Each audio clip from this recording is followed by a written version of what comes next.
A história de todas as mulheres. Através do cenário de hóspedes inesperados em Betânia, vejo a luta que enfrento todos os dias quando o trabalho e a adoração entram em conflito. Parte de mim é Maria, quero adorar com ardor, desejo sentar-me aos seus pés. Mas parte de mim é Marta, e há tanta coisa para fazer. Tantas necessidades legítimas me cercam, me compelindo ao trabalho. Ouço o terno chamado de Deus para vir embora cedo e eu respondo, sim, Senhor, eu irei. Mas, então o telefone toca e me lembro do cheque que deveria ser depositado ontem. De repente, todas as minhas boas intenções de adorar desaparecem, engolidas pelo que Charles Rummel chama de a tirania do urgente. Vivemos em uma tensão constante entre o urgente e o importante, escreve Rummel. O problema é que muitas tarefas importantes não precisam ser feitas hoje, ou até mesmo esta semana. Horas extras de oração e estudo bíblico podem esperar. Mas as tarefas urgentes requerem uma resposta imediata. Demandas intermináveis pressionam cada dia e hora. Isso soa familiar? Para mim, sim. As 24 horas distribuídas por cada dia raramente são suficientes para o cumprimento de todas as minhas obrigações. Tenho uma casa para administrar, um marido para amar, crianças para cuidar e um cão para alimentar. Tenho compromissos na igreja, prazos para escrever e almoços marcados. E apenas uma pequena parte disso eu chamaria de inútil. Um tempo atrás, tentei contar o que pensava ser insignificante. Esta é a minha vida, e as horas já estão comprometidas. A revista Today Christian Woman fez um levantamento com mais de 1.000 mulheres cristãs. Mais de 60% revelaram que trabalham fora em tempo integral. Acrescente o trabalho doméstico e as incumbências de uma carreira de 44 horas semanais e terá uma receita de exaustão. Mulheres que optam por ficar em casa igualmente mantêm vidas muito ocupadas.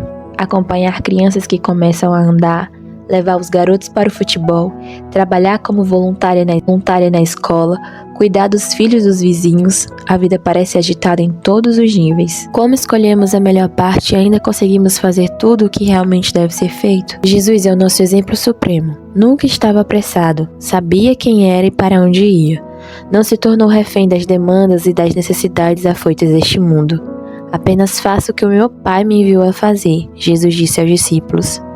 Alguém disse que Jesus saía de um lugar de oração para outro e fazia milagres nesses intervalos. Como é incrível estar em sintonia com Deus, de modo que nenhuma ação seja desperdiçada e nenhuma palavra caia por terra. Esta é a intimidade que Jesus nos convida a compartilhar, nos convida a conhecer, a vê-lo tão claramente que, quando olharmos para ele, veremos a face do próprio Deus. Assim como acolheu Maria para se sentar aos seus pés na sala de estar e convidou Marta para deixar a cozinha por um instante e gozar da melhor parte, Jesus nos chama para vir. Atendendo ao seu convite, encontramos a chave para nossos anseios, o segredo de viver além das pressões diárias, que por sua vez tentam nos afastar com força. À medida que aprendemos o significado de escolher a melhor parte da intimidade com Cristo, inicia-se uma mudança em nós.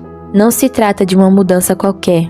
O Salvador nos aceita da maneira como somos, Maria, Marta ou a combinação de ambas, mas nos ama demais para permitir que continuemos assim. Ele é o único que pode nos dar um coração de Maria em um mundo de Marta. Essa transformação é exatamente o que vemos na continuação das histórias de Marta e Maria nos evangelhos. Marta, como veremos adiante, não põe de lado sua personalidade, não desiste de seus hobbies ou queima seus livros de receitas para adorar a Jesus. Não tenta ser igual a Maria, simplesmente obedece. Recebe a repreensão de Jesus e aprende que há um momento para trabalhar e um momento para adorar. A Marta que vemos mais tarde nos evangelhos não é mais inquieta ou ressentida, mas cheia de fé e confiança. O tipo de fé e confiança que só se adquire aos pés de Jesus. Maria também mudou. Embora sua natureza contemplativa faça dela uma adoradora nata, também a deixa vulnerável ao desespero, como vemos adiante nos evangelhos.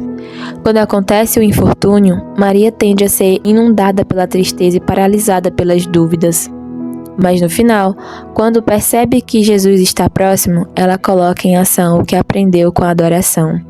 Ela segue adiante e agarra a oportunidade de servir de um modo maravilhoso e sacrificial. Isso é o que vejo no retrato bíblico das duas irmãs de Betânia. duas mulheres completamente diferentes sofrem uma transformação bem diante de nossos olhos. Uma santa renovação. A audaciosa se torna mansa e a meiga corajosa. É impossível estar na presença de Deus e não ser transformado. Durante a leitura dos próximos capítulos, peço a Deus que você permita ao Espírito Santo penetrar em todos os cantos escondidos de sua vida. Se você tende a ser compulsiva como Marta ou mais contemplativa como Maria, Deus a chama para uma amizade íntima com Ele através de Jesus Cristo. A escolha que Ele ofereceu a essas duas irmãs diferentes e a transformação por elas experimentada é exatamente o que oferece a cada uma de nós. Primeiro, as coisas mais importantes. A intimidade da sala de estar que Maria teve com Jesus nunca resultará da agitação da cozinha de Marta. A agitação, por si só, causa distração. Vemos em Lucas 10:38 uma mulher com a virtude da hospitalidade. Marta abriu sua casa para Jesus, mas isso não significa que ela automaticamente tenha aberto seu coração. Em sua ânsia de servir a Jesus, ela quase perdeu a oportunidade de conhecê-lo. Lucas nos diz que Marta, porém, andava distraída em muitos serviços. Em sua mente, ela se preocupava em fazer o melhor. Tinha que fazer o máximo por Jesus. Podemos ser pegas pela mesma cilada de desempenho, sentindo que devemos provar nosso amor a Deus através de grandes feitos. Então, nos apressamos em deixar a intimidade da sala de estar para nos ocupar por Ele na cozinha, realizando grandes ministérios e projetos maravilhosos. No esforço de divulgar as boas novas, fazemos todo o nosso trabalho em seu nome, nós o chamamos Senhor, Senhor, mas no fim, será que Ele nos reconhecerá? Nós o conheceremos? O reino de Deus, como você vê, é um paradoxo. Enquanto o mundo aplaude as grandes façanhas, Deus deseja comunhão. O mundo clama, faça mais, seja tudo o que puder, mas o nosso Pai sussurra, aquietai-vos e sabei que eu sou Deus. Ele não procura tanto por trabalhadores como procura por filhos e filhas, um povo no qual possa fluir. Porque somos seus filhos, o serviço da cozinha será o resultado natural da intimidade da sala de estar com Deus. Assim como Jesus, devemos cuidar dos negócios do Pai. Quanto mais próximas estivermos do coração do Pai, mais veremos o seu amor pelo mundo, e assim o servimos, ministramos e amamos, sabendo que quando fazemos ao menos isso, o fazemos para Cristo. Quando colocamos o trabalho acima da adoração, colocamos a carroça na frente do cavalo. A carroça é importante da mesma forma que o cavalo, mas o cavalo deve estar à frente ou então acabamos arrastando a carroça sozinhos, frustradas e cansadas. Quase não somos capazes de romper com a pressão das ocupações da igreja, pois sempre há algo que precisa ser feito.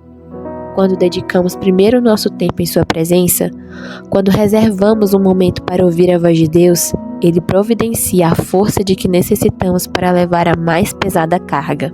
Ele sela a graça e nos convida para um passeio. O chamado. Nunca vou esquecer de uma certa noite, há muitos anos, em que chorei na escuridão. Meu marido era um dos pastores de uma grande igreja e nossas vidas eram incrivelmente atarefadas. A responsabilidade nas áreas de música e de educação cristã significava que trabalhávamos por horas, projetos após projetos. O tamanho da igreja significava que sempre havia pessoas precisando de alguma coisa. Ia para a cama preocupada com as pessoas que fracassaram, casamentos com problemas, filhos em crise e etc.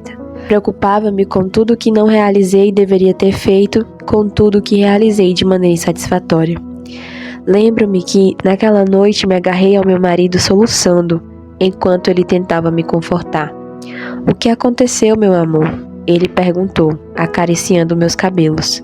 Mas não conseguia explicar. A única coisa que pude dizer entre os soluços foi um débil apelo. "Fale sobre as boas novas", implorei. "Sinceramente, não consigo lembrar." "Fale sobre as boas novas. Quem sabe você já tenha sentido o mesmo, conhece o Senhor a vida inteira, mas ainda não encontrou a paz e a satisfação que sempre almejou. Então, comece a trabalhar mais, na esperança de que, executando mais trabalhos na igreja, merecerá amor. Apresenta-se para fazer tudo. Você canta no coral, dá aulas na escola dominical, acolhe em sua casa as reuniões de estudo bíblico, visita a casa de repouso todas as semanas, mas ainda se encontra olhando para o céu e perguntando se isso é tudo. Ou talvez você afastou-se dos trabalhos da igreja. Já fez tudo o que descrevi acima e sinceramente ficou frustrada. Parou de se oferecer como voluntária, cessou de dizer sim. Ninguém telefona mais, ninguém pede mais nada. Você está fora de cena e feliz com isso. Mas a paz e o sossego não trazem paz e sossego. A tranquilidade não a aproximou de Deus, como você deseja, mas deixou apenas ressentimento. Seu coração está pesado e frio. A tranquilidade não a aproximou de Deus, como você desejava, mas deixou apenas ressentimento. Seu coração está pesado e frio. Você vai à igreja, gesticula durante a adoração e depois volta para casa da mesma forma. E à noite se pergunta: o que são as boas novas? Alguém pode me contar? Não consigo lembrar. As boas novas. As boas novas estão entrelaçadas ao longo do Novo Testamento com o fio da graça que resplandece radiante, especialmente nas histórias de Marta e Maria, contadas nos Evangelhos. Esta é a mensagem: a salvação não tem a ver com o que eu faço, mas com o que Jesus fez. Na cruz, Ele não só pagou por meus pecados, mas libertou-me da escravidão do faça isso, quem me dera, e o que poderia ter sido e não foi. E as palavras de Jesus para Marta são as que Ele deseja falar ao seu e ao meu coração. Estais ansiosa e afadigada com muitas coisas, mas só uma é necessária. Mas não se encontra essa uma só coisa trabalhando mais. Ela é encontrada quando nos assentamos aos seus pés. Perceba, Maria sentou aos seus pés. Não movia um músculo sequer, ouvia. Não se aproximou com respostas inteligentes ou com uma tese doutrinária. Sua virtude era a da disponibilidade. No fim, creio que também era a de Marta. O único requisito para a amizade profunda com Deus é apresentar um coração aberto e pronto a receber. Jesus disse: vinde a mim, todos os que estáis cansados e oprimidos, e eu vos aliviarei. Tomai sobre vós o meu jugo, e aprendei de mim, que sou manso e humilde de coração, e encontrareis descanso para a vossa alma. Mateus 11, 28 e 29. Ele nos convida a vir e descansar, passar um tempo ao seu lado nesta incrível intimidade da sala de estar. Intimidade que nos permite ser honestas em nossas queixas, corajosas para nos aproximar e generosas em amor. Intimidade que nos propicia ouvir a voz do Pai e entender sua vontade. Intimidade que nos preenche de tal forma com seu amor e natureza que se espalha até o nosso mundo seco e sedento do trabalho da cozinha. Na sala de estar é onde tudo começa, aos seus pés. Um convite. À semelhança de Marta, talvez você nunca soube que pudesse entrar na intimidade da sala de estar com Deus. Mas é exatamente o que Jesus veio fazer. Sua morte e ressurreição abriram o caminho para que cada um de nós se reconcilie com Deus. Mas a dádiva da salvação oferecida por Ele é justamente isso, uma dádiva. E uma dádiva deve ser recebida. Você pode receber esse presente maravilhoso fazendo essa simples oração. Querido Senhor, eu creio que Tu és o Filho de Deus e que morreste na cruz por meus pecados. Por favor, entra em minha vida, perdoa meus pecados e faz-me um membro de Tua família. Não quero mais andar conforme a minha vontade. Desejo que tudo seja o centro da minha vida. Desejo que Tu sejas o centro da minha vida. Obrigada pelo dom da vida eterna e pelo Teu Espírito Santo, que agora habita em mim. Peço em Teu nome. Amém. Disse-lhe Jesus: eu sou o caminho e a verdade e a vida. Ninguém vem ao Pai senão por mim. João 14, 6.